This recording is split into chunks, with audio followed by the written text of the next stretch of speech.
You're listening to Twins Takes, the Minnesota Twins podcast. And welcome to Twins Takes. I'm Twins Central, joined by Troy, Twins Insider, and Falveys Mattress. Thanks, everybody, for listening. How are you guys doing, gentlemen? Doing great. Doing well. Doing tremendous. Good. I'm glad to hear it. Thanks, everybody, for checking in on episode 1. We've been talking about this for a long time. With opening day approaching, we figured there's no better time to do it than now. I'm sure you've seen us all on Twitter, but just in case you haven't, I'm Twins Central. I've been a Twins fan my whole life. I was raised and grown up as a Twins fan. My dad talked about Kirby Puckett and all those guys. My favorite memory outside of the playoff games in 2023 that I attended at Target Field was the random Brian Dozier walk-off against Detroit. The Twins entered the 8th inning down, 6 or 7 runs. And Dozier had just been snubbed from the All-Star game and hit the walk-off home run, and Bramer had a pretty good call afterwards, I thought. And that's just a moment that stuck with me. You can find me on Twitter at TwinsCentral1. All right. Hi, everyone. My name is Troy. I've been a fan of the Twins since I was about 7 or 8 years old, I think.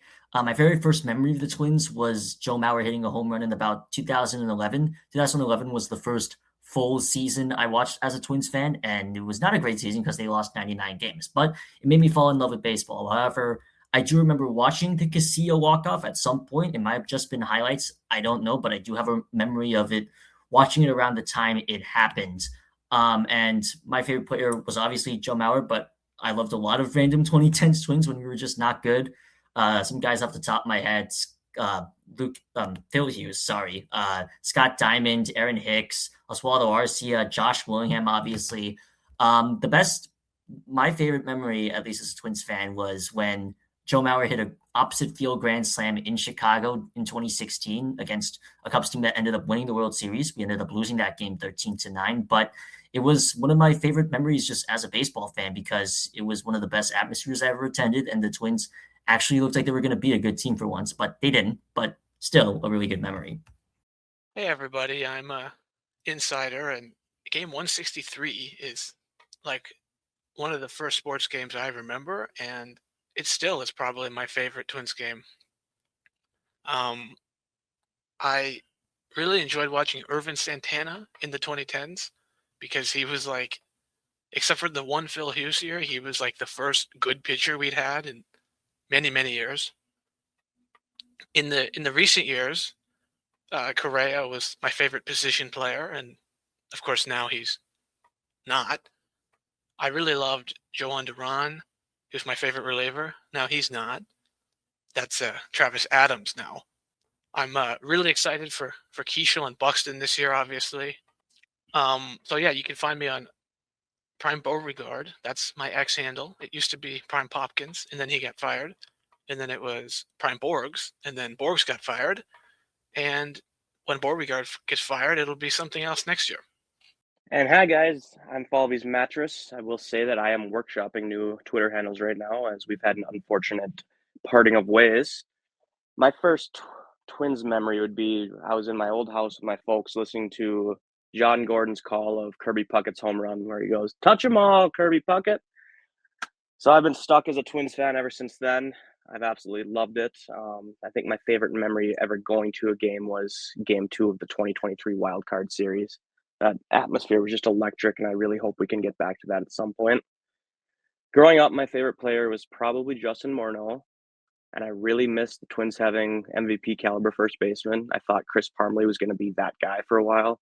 That didn't pan out. So we're just in the waiting game right now. Like I said, Falvey's Mattress, but that will change in the coming days, hopefully. And with that, I just have a question. Do we have any news today? Breaking news. Well, I got some bad news for you. Extra. Good news, everyone. It's time for the news.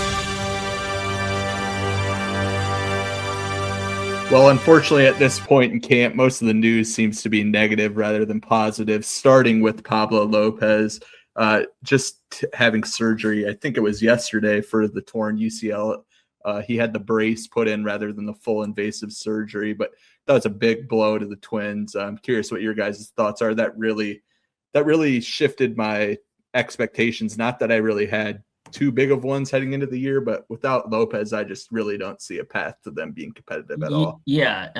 Just to touch on the whole unfortunate part of the injury is just that the fact that, it's just unfortunate that it happened now. And with a player of Pablo's caliber, that was probably going to be realistically one of the best trade deadline targets at the deadline if the Twins were expected to be, below 500, let's say 15, which, I think was a reasonable expectation for a lot of Twins fans. But even then, it still sucks. You never want to see your best pitcher get hurt, even if you have low expectations for the team. So it just really sucks in my eyes. Yeah, and on top of that, I'm pretty gutted for Pablo. I mean, he was getting ready to pitch in the World Baseball Classic. He was getting very excited for that, dealing with pitching coach, Johan Santana, which was a pretty cool nod to Twins Fest. So it's a bummer, all around, and hopefully Pablo can come back healthy next year and have a good year of rehab under his belt. I try to be optimistic, and I was excited that maybe we could like sneak into the wild card in like a weird year where you get there with like 82 games, 83 wins, and then Pablo gets hurt, and I was thinking, okay, time for Joe Ryan to be the ace. And then obviously last Sunday, he about 2 minutes before the game, it's announced that he's not going to be pitching, and everybody thought he got traded, and somehow even worse, maybe he was injured. Yeah, I think that's definitely worse than being traded, although reasonable minds could argue if trading him would be better than holding on to him at this point. But hopefully that's something that's just minor. I haven't seen too much reporting on if he's expected to miss time or not. I would assume not at this point, or I think we would hear something. But if he misses time, they're just royally screwed. And he's not the only pitcher that's outside of Lopez that's had injury worries. Festa hasn't pitched yet. Ober hasn't pitched yet. Liam Hendricks hasn't pitched in a game yet. Those guys are all worrying on various degrees. I think it was reported by Bobby that Festa has was it a shoulder injury? Shoulder impingement. Shoulder impingement. Yeah, whenever you have words like that involved, it doesn't sound very good. And I don't know about you guys, what your expectations are for Festa, but before the Pablo injury, certainly. Now I'm less certain, but I thought he would be a reliever on opening day, and by May or June, probably be one of the back end guys. Yeah, you feel like he was going to, progress. They were going to put him in the pen. And this injury is also just unfortunate for him because I think he has a lot of upside as a pitcher. I still think there's something there as a starter, but I do understand the need to put him in the pen, considering that the pen on paper right now is honestly not that great, obviously. But it's just unfortunate timing, really. Anything you had, the pitching staff in my eyes going into the year was the most interesting to look forward to, and now you have three of your best guys that are out, at least for the moment. Most of the guys you want to see in spring training haven't pitched yet, so it just really sucks all around for especially a guy like Festa, who in some people's eyes could have been a breakout candidate, but yeah, it just sucks.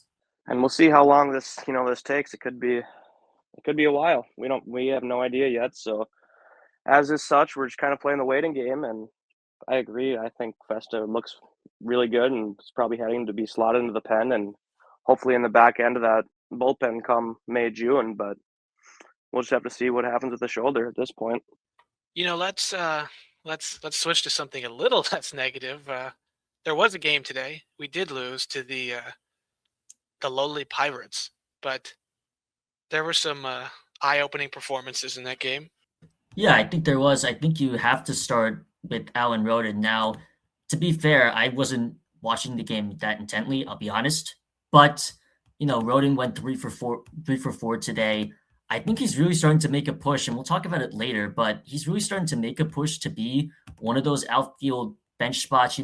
The expectation, I think, was for him to be a bench bat, but, there's also guys like Outman, Martin. You still have Larnick on the roster, and you have prospects waiting in the wings as well. So Roden kind of felt like an odd man out in that sense. But, today he puts up a really good performance. Small sample size. He's hitting over 1,000, close to over 1,900 OPS. So again, spring training stats don't really matter, but I really think he has a shot at the roster. He has to be more consistent with his performances, but he's making the case, I think.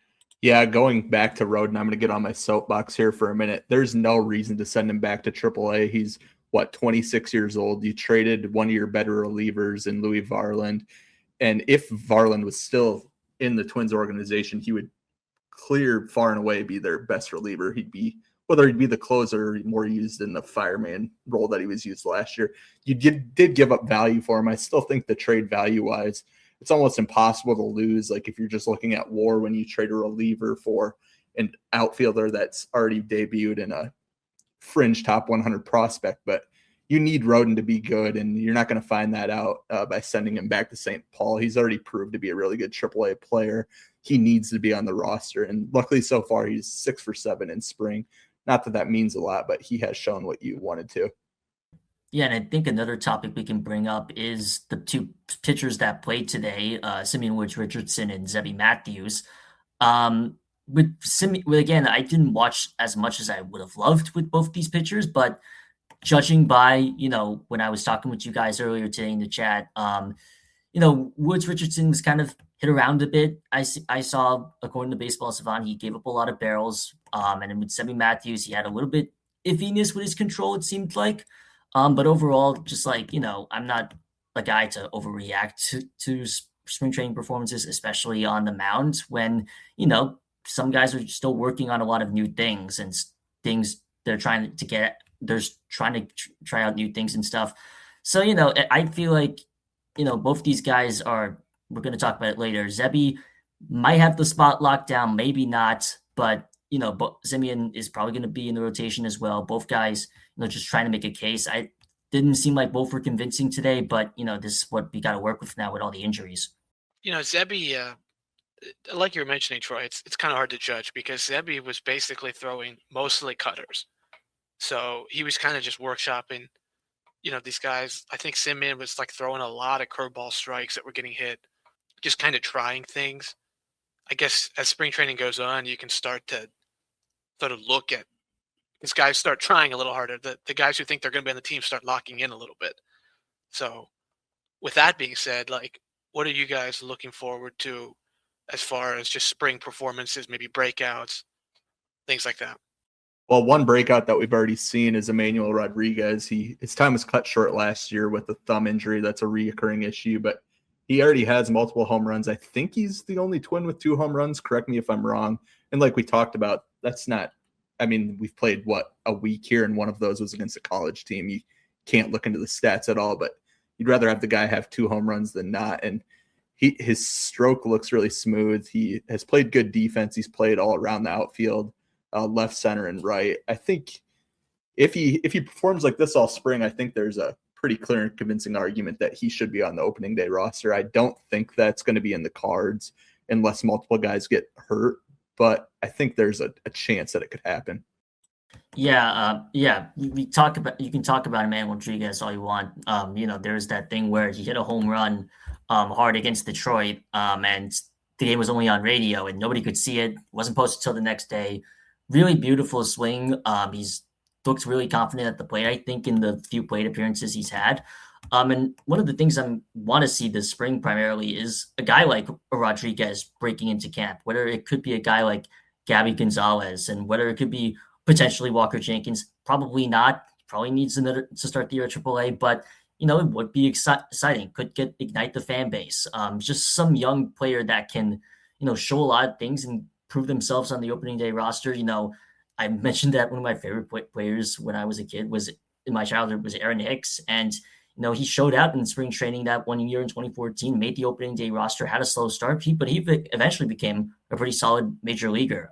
So just need to find some sort of excitement with a younger player potentially breaking into the roster. Could be also a Kalen Culpepper as well. And yeah, looking at Emmanuel Rodriguez, man, has he looked good. That swing is pretty, I tell you. So, with him, though, just can we keep him on the diamond? And I guess that kind of goes into my point. My hope for spring training is that we can just leave with a relatively clean bill of health. Pablo's out for the year already. We don't know Festa's timeline, and now Royce was scratched today with tightness on his right side. So I'm just looking mainly for Joe Ryan and Rice Lewis to get healthy and have a somewhat normal spring. Obviously, Joe Ryan might be going to the World Baseball Classic. We don't know that, but I'm hoping that we can break camp with most of our main guys healthy and ready to go for all 162 this year.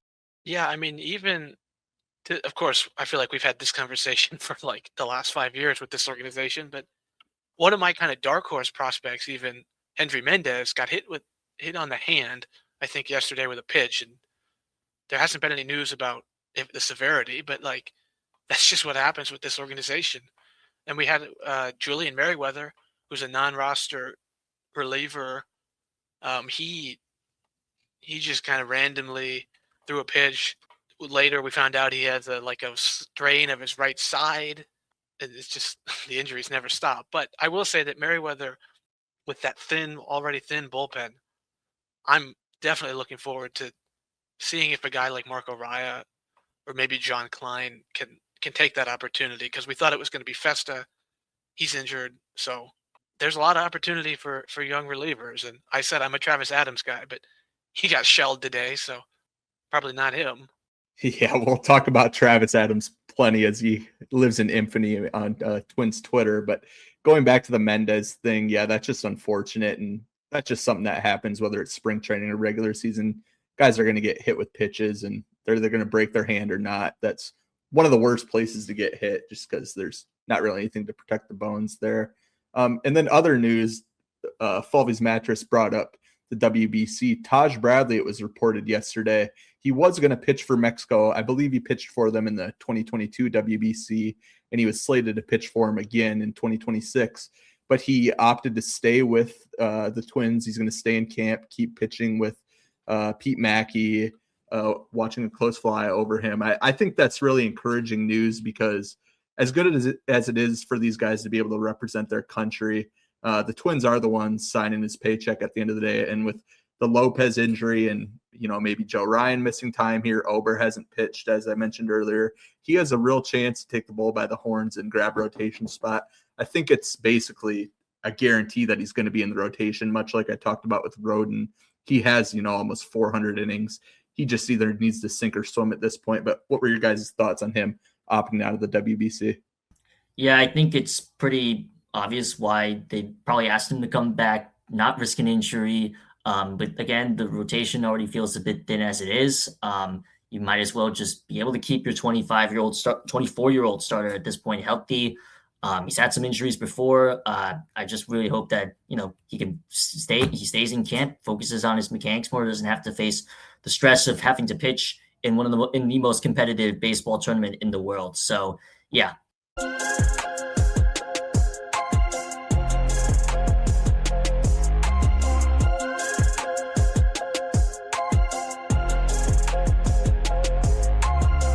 Welcome back into Twins Takes. We're going to talk first off about, this bottom half of the rotation. We've mentioned a lot already about, all the injuries that that the Twins have suffered in the rotation already. And, one guy that could potentially break in the rotation is Zebby Matthews, but then also who pitched today, but also Mick Abel, who had a really impressive start just a couple of days ago. So I know you guys are all pretty mixed about it, but there's one guy we all want, honestly, but I'm going to argue for the other side. But I can also flip it to Insider because he has the Zebby take as well. Yeah, I think Zebby is sometimes kind of disliked because he's put up some really just rancid ERAs. But I will defend my guy Zebby out of North Carolina. And last year he was second on the team in F4 as far as the rotation. I know F4 is imperfect. But that ERA, again, the 5.56 ERA looks bad, but I see a 3.79 FIP. I see a 3.818 xFIP. I see 74th percentile chase rate last year, 68th percentile K and whiff, 71st percentile walks. He gives up some hard contact, and he's going to have to figure out a way to not do that. Maybe that cutter helps, like I talked about, but I definitely I know you guys feel pretty strongly about Abel and maybe even a signing. So someone tell me why I'm wrong about Zebby. I'm glad to tell you why you're wrong about Zebby. As you know, I'm not the biggest Zebby fan. As a prospect, I was You've really made in that on him. clear a lot, by the way. I have. I'm sure if you follow me on Twitter, as I'm sure many of you do, that's how you found this podcast. I'm really down on Zebby just over the last year and a half. He had this reputation as a prospect. You saw those walk rates. They were just insanely low. And that's mostly carried over. Like, his issue isn't that he walks a ton of guys, but he has good control, maybe even great control. But his command, at least in my opinion, is not very good. And the difference between those two, obviously, control is, hitting the strike zone. Command is putting the ball where you want in or out of the strike zone. And he has a tendency to leave the ball just flat over the plate. And guys have crushed it more often than not. He gives up a lot of hits. Part of that is the Twins defense, which again is not going to be good this year, probably even worse than last year. So I don't even know that my take is more, I believe in Abel, as it is less like, I just don't know that Zebby is a good pitcher. Yeah, that's a fair take. I actually, with Zebby in general, again, Insider brings up, the peripherals and all that. And I just think that even with a bad defense, Zebby's just going to naturally start getting luckier, I think. And maybe sometimes it doesn't come for these kind of pitchers. But the peripherals have shown that as a baseline, Zebby is a good pitcher. And I think he's going to, and he's still relatively young. He's 26. He was an older prospect when he broke out, which is another interesting thing to point out about him. And he rose about 4 levels in his last full minor season. But I really think that results are just going to be better for him. How much better? I don't really know. But I think he's just going to be able to finally solidify himself in the rotation. Maybe he's not amazing, but he's going to be at least serviceable as a starter. A lot of people do still like him in other outside of Twin circles, honestly. In my opinion, talking to other baseball fans, they're like, yeah, see, Zebby's just going to naturally get luckier. So I think the results are just going to come for him. But also, Mick Abel is also standing there right now, and I think Will can tell me why he loves Abel so much. And I would like to preface this. I've been a Zebby fan most of the time here, but maybe it's prospect fatigue. Maybe it's I just like the shiny new thing. But we're looking at this 24-year-old starting pitching prospect who's been a top 50 prospect his basically entire career. And I mean, he's come in, and at the end of last year, he pitched very well. And this spring, he's looked very good. I think he's got a lot of swing and miss in his game. I think he can really command the zone, and he's good. It'd be nice to see a quick turnaround on a return from losing pretty much everybody's favorite relief pitcher for the last few years, Rip Joan. So, at this point in time, I think Zebby could just show so much relief risk that maybe it's time just to stick him in the pen and let Mick Abel try to win the spot. Can I push back on the bullpen argument quick? Sure. Have at it. I don't think that the Twins are in a position at all to be moving any starter that shows any promise of being a starter in 2027 or 2028 to the bullpen right now. This has less to do with Zebby and actually more to do with Connor Prelip, who people before the season, including Twins writers that are like in tune with the team, really talked about moving Prelip to the bullpen. And I strongly disagreed with that because, Prelip's 24, Zebby's 26. Those guys, they don't have enough innings. Prelip doesn't have any innings at the major league level. Zebby has, I'm looking here, 117. That's not even a full season.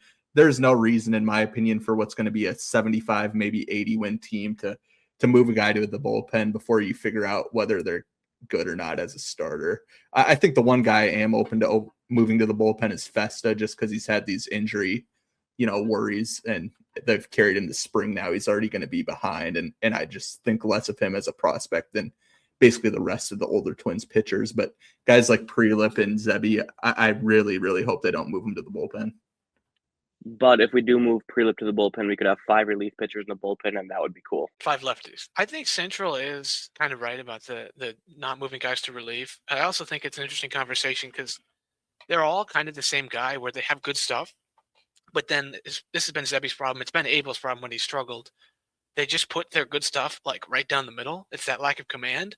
So I talked about some of the analytics, but the old crusty, scouting ball guy in me says, hey, forget these guys with the stuff. You need someone who can paint the corners, maybe like a Nestor Cortez, a Patrick Corbin. Does anybody have any appetite for that? Yeah, I think, signing a veteran is not the worst idea in the world. With a rotation that's still relatively young and your oldest pitcher is Bailey Ober and he's only been in the league for about 4 years, why not go grab out a 10-year veteran like Patrick Corbin? I know he's been clowned because of the horrendous contract he was on in Washington, but he honestly didn't have a bad year in Texas. And I would not be against signing a guy like him. It's not the worst idea. If he flames out, it's whatever. You signed him to like a league minimum deal or a minor league deal, so it's not the worst. It's making me think of when we signed Dallas Keuchel a couple of years ago for pitching depth, and he put in a shift in the 4 starts he made as a Twin. So Corbin would not be the worst idea in the world. Yeah, and I mean, we've kind of mentioned that we have middling expectations for this year, or win-wise. 75, 80 wins is kind of the general consensus. So with me, I just think let's let the kids play. Let's see who can figure it out, have them sink or swim. And, whether that's Zebby, whether that's Taj, whether that's Mick Abel, whether that's Prelip, let's get these guys in the rotation and just see what they've got, because we don't have too high of expectations for this year. We've got a glut of prospects right on the Major League Baseball cusp, so I'd like to see what they can do. I don't want to really watch a vet pitcher come in to the tune of a 4.55 ERA and lose us some games, win us some games. I'd like to see what we've got with our young guys here. I think that's actually a great process, that what you just described. But I will tell you, just hand it over to the kids. Like that phrase is giving me PTSD from the Viking season. So yeah, we all know that.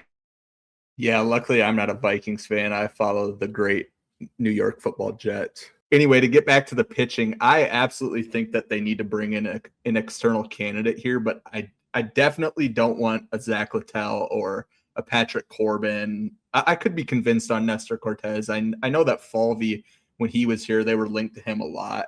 I haven't seen anything linking the Twins to him this year, so I wonder if that was more of a Falvey thing than anything. I would be interested in Giolito just a little bit, just because he has been good before, and he was serviceable last year, but the peripherals were not good. I could be convinced on him, but what I really want them to do is make a trade for a pitcher that's like on Ober's level or better, and not the 2025 Ober, the 2024, 2023 Ober. Obviously, you'd want somebody with multiple years of control. Somebody like Mitch Keller of the Pirates is somebody that comes to mind, although with the moves we've seen the Pirates make this offseason, I'm not sure that they're going to be selling. Sandy Alcantara is another one who's constantly on the, in the trade conversation and then never gets moved. I'd be interested in him. Kodai Senga of the Mets, he's an older pitcher and has been up and down, but he at least has, MLB stuff. I just think when you look at, everybody thinks, okay, we have 5, 6, 7 pitchers. You have Joe, Sim, Ober, Zebby, Abel, and then, Festa maybe. And then beyond that, you're like down to Andrew Morris, who, again, I'm not going to take anything away from, one spring training game, and he's a fine prospect, but he's, throwing 91, 92. I don't have a lot of faith that he's going to be ready to step in and help you, eat innings at a minimum, which is what you need out of these guys. So I think they need to bring in a proven MLB starter. And if you get someone like Alcantara or Keller, those are guys that, if you do sneak into the postseason or if you're playing meaningful baseball in September, you're good handing them the baseball. Yeah, but, postseason is always going to be a long shot, especially with the state of this roster, even if we trade for a guy like them. But let's talk about another roster battle that I'm really interested in. It's the bench outfield spots. We've already talked about Alan Roden already. He had a great day, 6 for 7 in the spring so far. But, you also have guys like James Outman, who started in center field today. Austin Martin's made a couple starts as well. Eric Wackerman can also start in the outfield as well, although he's been playing a lot more infield, although they can probably try him out in the corner outfield spot. So I was just wondering, what your guys' takes are on, who's going to fill those two, I guess, I would assume, outfield spots on the bench, to rotate out for the main guys like Wallner and Buxton. Yeah, I mean, I think we all kind of agree, just looking through our chats, that Austin Martin should be a shoo-in for this team. I mean, we've got so many left-handed hitting outfielders, and Martin looked really good at the end of last year when he got his chance. I mean, he was hitting the ball all around the field. He was playing pretty solid defense, and I think that he's got a good chance to make the team and hopefully be a piece for us. He was a top prospect not too long ago. Other than that, I think Mr. Roden would be a good possibility. Obviously, spring is young, but he's looked very, very good at this point. I know Falvey was super high on him when we traded for him last year in the Marlin trade that was discussed earlier, but I'm curious to see what you guys think. Yeah, I think Martin is basically a shoe-in to make the team, especially with his second half performance last year. I was a big Martin fan as a prospect. I know he's talked about before how he needed to get back to his game, and who knows how much stock to put into something like that. Obviously, the Twins were trying to get him to hit for more power to tap into that potential that made him a top 5 pick coming out of college.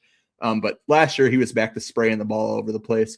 His defense is a little concerning, oddly. Like, you look at him and he's pretty athletic. You look at him, you'd think he'd be a good outfielder, but he seems to just get really bad reads on the ball. But that's usually something that comes with experience. And then from the left side, I think it has to be Outman, even though I don't love that. I don't think Outman is a very good player at this point, but you're going to need somebody that can play center field when Byron Buxton's on the bench.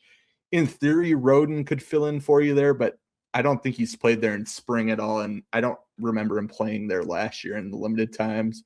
I just don't think that's something they'll want to do if they don't have to.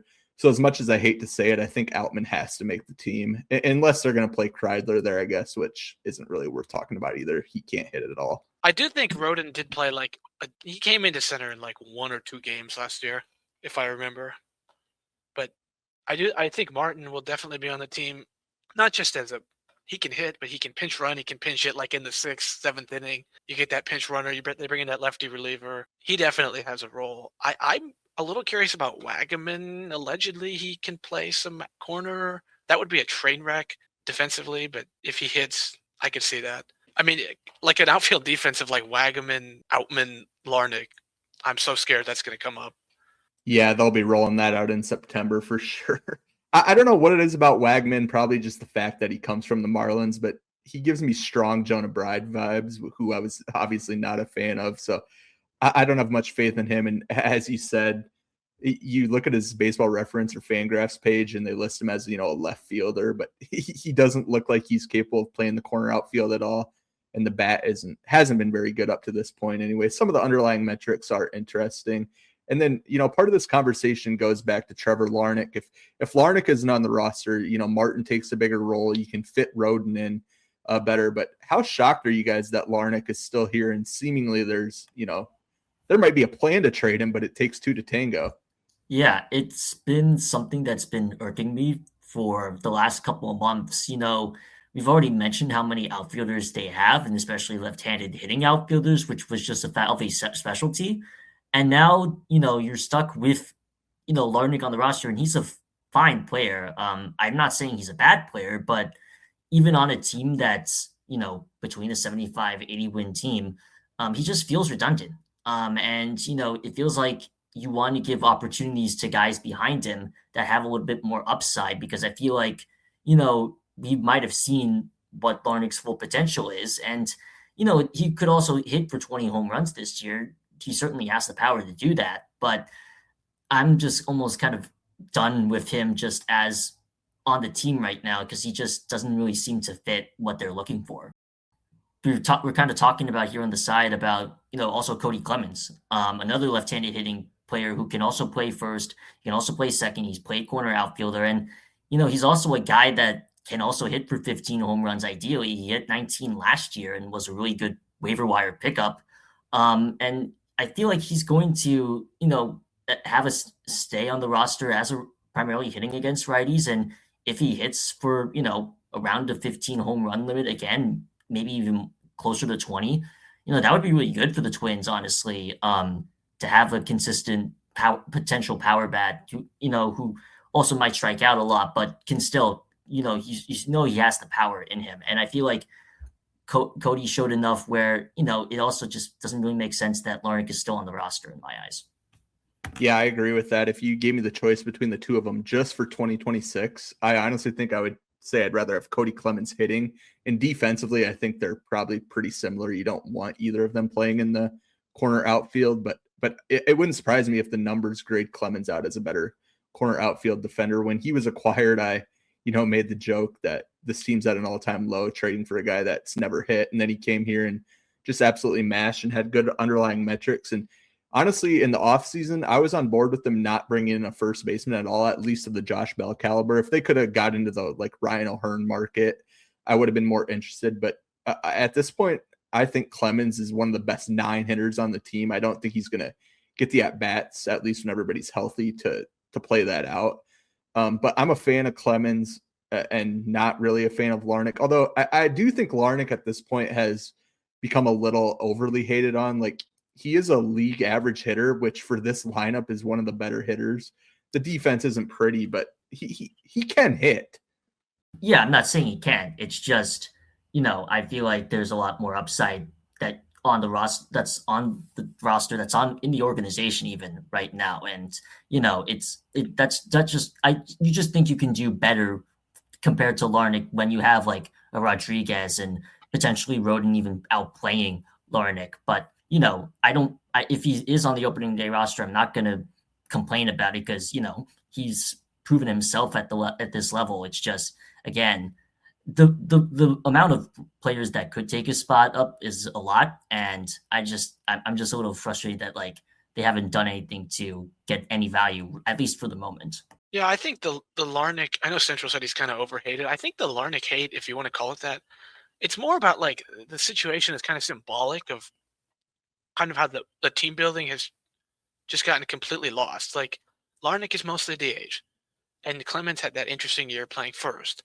Then you sign Josh Bell for a team with no money. You spend $6 million on Josh Bell to basically be a DH, which puts Larnach in the field, which takes Martin out of left when he played well and blocks all the prospects and blocks all the 2 outfielders you traded your 2 would-be closers for. So I think the Larnach, again, I think the Larnach hate is more about, it's just kind of a symbol of the kind of how the end of Falvey's tenure, it just seemed like the team had no direction. Yeah, and I thank you for bringing up the team building aspect with Larnach. One of my biggest complaints, and I think a lot of Twins fans' complaints with Derek Falvey, was his tendency to fall in love with bat first, not really any athleticism or speed, limited defense, and especially left-handed corner outfield types. Never transitioned any of them to first base. They weren't good enough hitters to justify, being below average defensively. Wallner's the best one, and people at this point are really out on Wallner, at least on Twitter, which I disagree with. But this kind of transitions us well into the news that Derek Falvey, we should touch on quick, parted ways when Tom Pohlad took over. What were your guys' thoughts on Falvey and Jeremy Zoll stepping into the number 1 role in the baseball operations department? Yeah, I was, I didn't hate Falvey, honestly. But I do agree with the sense of, when they let go of Rocco, they kind of need to get rid of Falvey as well, I feel like, considering how linked the 2 were during their tenure here. But, Zoll, I don't really have a strong opinion on yet. The team's going to suck. This is going to be a below average team this year. So, I can't really judge what moves he makes. I'll have to see what happens during the draft if he moves Larnach, but it's a little too early to tell. It's been a couple months. It was a bit of a surprise timing with when they fired Falvey. So, I'm still getting used to Zoll as being the head guy. So we'll see what happens then. Yeah, Troy, sorry to say, but the team is not going to suck, though. Remember that Tom Pohlad said that we will be competitive in 2026. I do want you to remember that. Regarding Falvey, though, I was just, I think we all kind of expected it to happen right away. And it was just kind of weird to me that it happened 2 months after Tom took over, right? It was just, the timing of it was weird for me. I liked Derek Falvey. I think he did great things for our pitching pipeline. I mean, we've got a lot of prospects that we've talked about, but the timing of it was weird for me. And towards the end here, I'm starting to see the roster construction issues that we've all kind of presented. I mean, we have 5, 6, 7 corner outfielders. We've got 3 or 4 first basemen that can go, and just a bunch of middling relief pitchers that we don't really know what's going to happen. So it was probably time. I respect Derek for what he did, but I think it was time for him to go.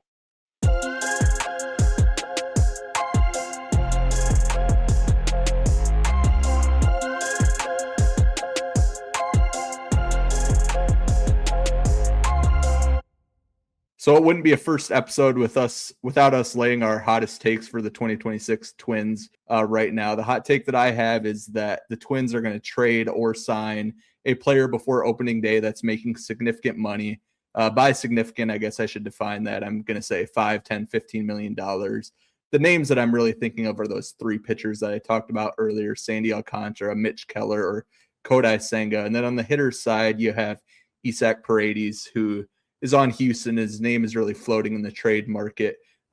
He plays first or third. He can also play second, but they're not going to play him there over Luke Keeschel. He'd really be a first baseman DH on the Twins, I think. But he's somebody that, has real production and multiple years of team control. He'd probably be at the top of my wish list. This lineup isn't good enough as currently constructed.